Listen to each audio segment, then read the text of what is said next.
Thank you very much. It's an honor to have the President of Ukraine with us. We've had a lot of good discussions, a lot of good talks, and I think progress is being made, very substantial progress in many ways.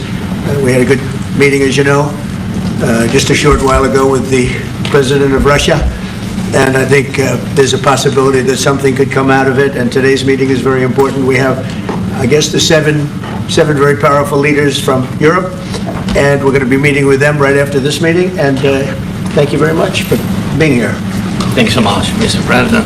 If I can, first of all, thank Please. you for invitation, and thank you very much for your efforts, personal efforts to stop killings and stop this war. Thank you, and using this opportunity, many thanks to your wife, First Lady of the United States.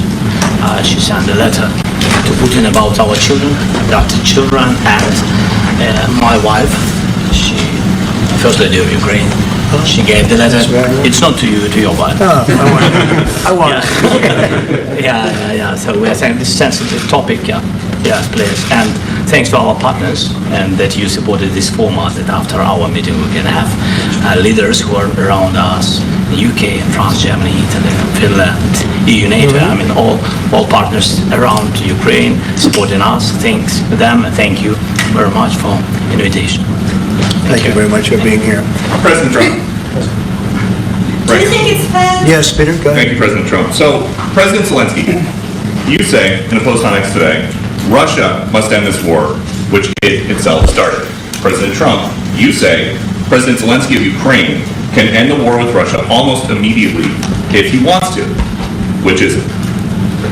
No, I think that's true. I think we're going to have a meeting. I think if everything works out well today, we'll have a trilat. And I think there will be a reasonable chance of ending the war when we do that.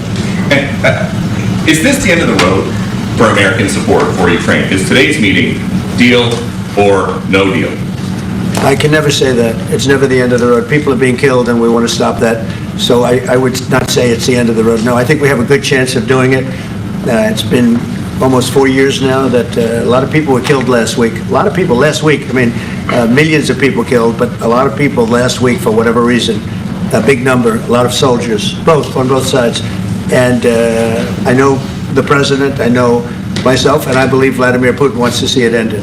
And as you met with Putin on Friday, today you've got President Zelenskyy here.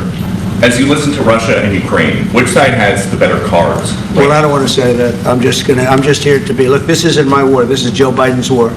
He's the one that had a lot to do with this happening, and we want to get it ended. And we want it to end good for everybody. We want it to end good. The people of Ukraine have suffered incredibly. And to that point, President Zelenskyy, are you prepared to keep sending Ukrainian troops to their deaths for another couple years, or are you going to agree to redraw the maps? Thank you for your question. So, first of all, we live under each day attacks. That today have been a lot of attacks and a lot of wounded people, and the child was dead, small bomb, 1 year and a half. So we need to stop this war, to stop Russia, and we need support American and European partners. And we will do our best for this. So, and I think we show that we are strong people, and we supported the idea of the United States, of personally of President Trump, to stop this war, to make a diplomatic way of finishing this war, and we are ready for trilateral, as President said. This is a good signal about trilateral. I think this is very good. Thank you. Well, thank you very much. It's a great honor to have you here. Special place. White House is special no matter where you're from. Represents so much, and it really is beautiful. And thank you for all of the wonderful things that took place today. We've had a very successful day thus far. Important discussions as we work to end the killing and stop the war in Ukraine. We're all working for the same goal. Very simple goal. We want to stop the killing, get this settled. I've just had the honor of being with President Zelenskyy, and all of the discussions that we've had. We covered a lot of territory, and I spoke indirectly with President Putin today. We're going to call President Putin right after this meeting. I'm sure we're going to have a solid meeting, good meeting, maybe a great meeting, and we're going to try and work out a trilat after that and see if we can get it finished, put this to sleep, because this is not since the Second World War has there been anything like this.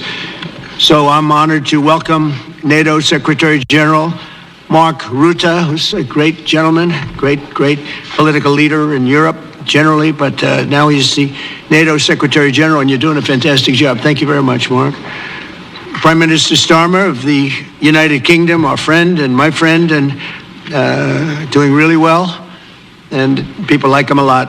We all like him. Everyone knows President Macron of France, who's been with me from the beginning, one of the first people I met as a foreign dignitary, and I liked him from day one. And I like him even more now. That's pretty good. That's unusual. That's a pretty unusual thing. Prime Minister Meloni of Italy, who's a really a great leader and an inspiration over there. She's served now, even though she's a very young person, she's served there for a long period of time relative to others. They don't last very long. You've lasted a long time. You're going to be there a long time. Chancellor Merz of Germany, who is a very strong person and a very strong leader and very highly respected in Germany.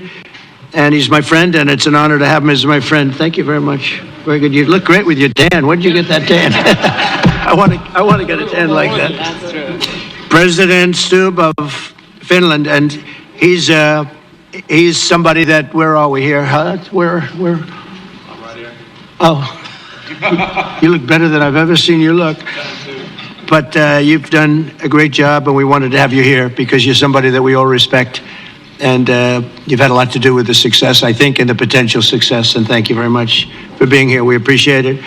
And the President of the European Commission, Ursula von der Leyen, who is somebody that we just made a big deal with all of those countries. I don't know. I think you might be more powerful than all these guys at this table. I don't know. But we had a great negotiation, and you're respected all over the world. So I want to thank you very much for being here. It's a great honor to have you. The Alaska Summit reinforced my belief that while difficult, peace is within reach, and I believe that in a very significant step, President Putin agreed that Russia would accept security guarantees for Ukraine, and this is one of the key points that we need to consider, and we're going to be considering that at the table also, like who will do what, essentially. I'm optimistic that collectively we can reach an agreement that would deter any future aggression against Ukraine, and I actually think there won't be. I think that's even overrated, largely overrated, but we're going to find out. And I think that the European nations are going to take a lot of the burden. We're going to help them, and we're going to make it very secure. We also need to discuss the possible exchanges of territory, taking into consideration the current line of contact. That means the war zone, the war lines that are pretty obvious, very sad, actually, to look at them.